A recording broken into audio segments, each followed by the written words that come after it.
What is लाइटिटीज़। आज जो हम फिगर ऑफ स्पीच पढ़ेंगे वो है लाइटिटीज़। सबसे पहले डेफिनेशन को देखते हैं। कहता है litotes is a figure of speech. जो लाइटिटीज़ है ये एक ऐसा फिगर ऑफ स्पीच होता है इन विच जिसमें एन आइडिया इज़ एक्सप्रेस्ड, एक बात कही जाती है। कैसे? बाय डिनाइंग, इनकार करके, इट्स ऑपोजिट, उसके मुखालिफ बात के। मतलब एक लफ्ज़ है हमारे पास इंटेलिजेंट होना, अब उसका ऑपोजिट क्या है? फूल, अहमक होना।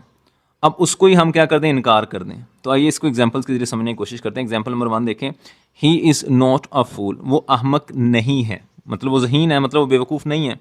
लेकिन अब किया क्या गया यहाँ पे?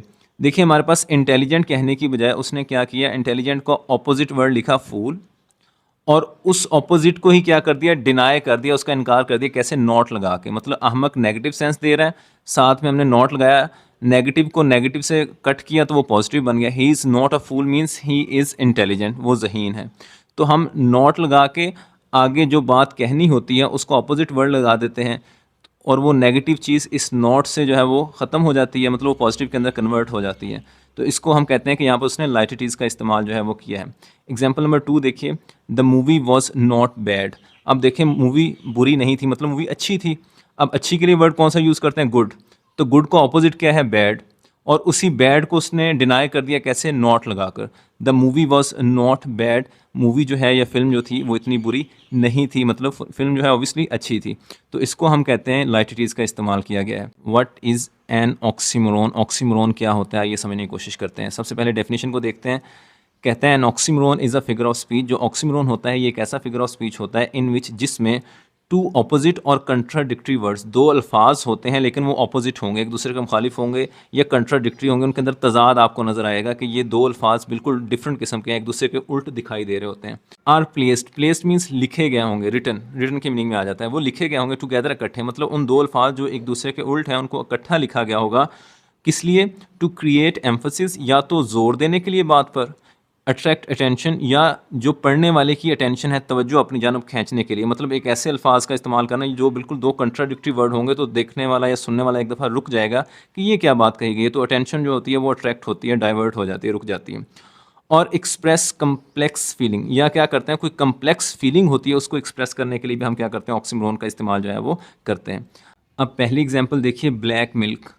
अब डेफिनेशन को अप्लाई करते हैं। डेफिनेशन के मुताबिक टू अपोजिट वर्ड्स थे। अब ये देखिए मिल्क जो है वो कभी भी ब्लैक नहीं होता, मिल्क हमेशा क्या होता है? वाइट, और ब्लैक हमेशा ऑब्वियसली ब्लैक कलर होता है। तो ये दो अपोजिट वर्ड्स हैं जिनको इकट्ठा लिखा गया, ये देखें इकट्ठे लिखे हुए। और वो ऑक्सीमोरोन करता क्या है? ये 3 काम करता है, उनमें से एक ये था कि अट्रैक्ट अटेंशन। जो ही हमने इसको पढ़ा तो फ़ौरन हमारी तवज्जो जो है वो रुक जाती है एक लम्हे के लिए कि यार मिल्क कैसे ब्लैक हो सकता है, पढ़ने वाला ठहर जाता है, तो उसने अटेंशन जो है ग्रैब कर ली। बाकी 2 काम कैसे करता है ये समझते हैं। देखिए एलिफ शफ़क़ का novel the 40 rules of love आप में से बहुत सारे लोगों ने पढ़ा होगा। ये ब्लैक मिल्क भी उसी के एक नावल का टाइटल है, एलिफ शफ़क़ के। तो इसमें जो मिल्क है वो ब्रेस्ट फीडिंग के लिए यूज़ हुआ है। मतलब एक औरत जब माँ बनती है तो वो बच्चे को दूध पिलाती है, दूध पिलाने से एक नई नस्ल परवान चढ़ती है, बच्चे की बढ़ोतरी होती है। ये बड़ी पॉजिटिव चीज़ है, मस्बत चीज़ है, अच्छी चीज़ है।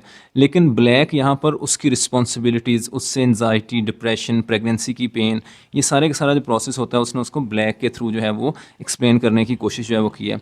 अब बाकी 2 चीज़ें के एम्फोसिस भी क्रिएट हो रहा है, इंपॉर्टेंस भी, कि माँ बनना जहाँ पर मस्बत बात है, अच्छी बात है, वहीं पर उसके साथ रिस्पॉन्सिबिलिटीज़ भी जुड़ी हैं।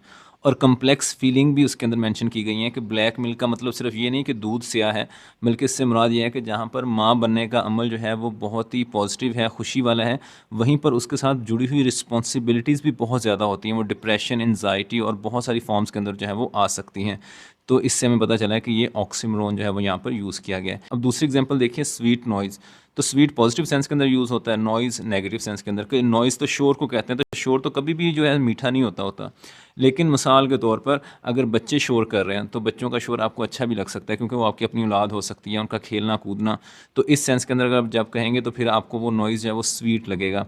या बारिश के कतरे जब पत्तों के ऊपर गिरते हैं तो उससे एक साउंड क्रिएट होती है, वो भी होता तो एक शोर ही है, लेकिन आप उसको मीठा शोर कहते हैं, मतलब आप उसको इन्जॉय कर रहे होते हैं। तो यहाँ पर भी स्वीट नॉइज़ भी एक एग्जांपल है ऑक्सीमोरोन की। उम्मीद है आपको इसकी समझ आ गई होगी कि ऑक्सीमोरोन क्या होता है। आप कोई भी कमेंट के अंदर इसकी एग्जांपल भी लिख सकते हैं, और काइंडली इस पोस्ट को रीशेयर ज़रूर कीजिएगा।